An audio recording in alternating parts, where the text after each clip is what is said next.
Intake is removed. One other thing,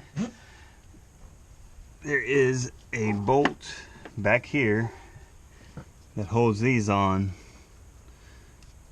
on. It's a 10 millimeter in the back here so that it can come off. You can't really see it, but it's back there.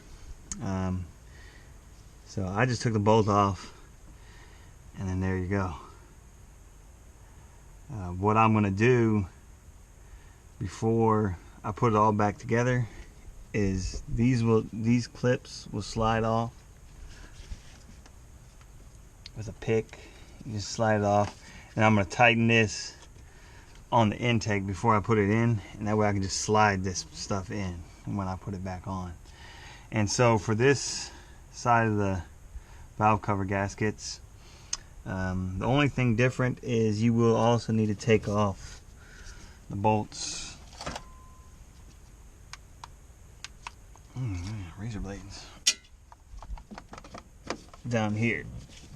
See this here? And there's another one on the bottom there, so that this valve cover can just come straight out and you can get to the other bolt.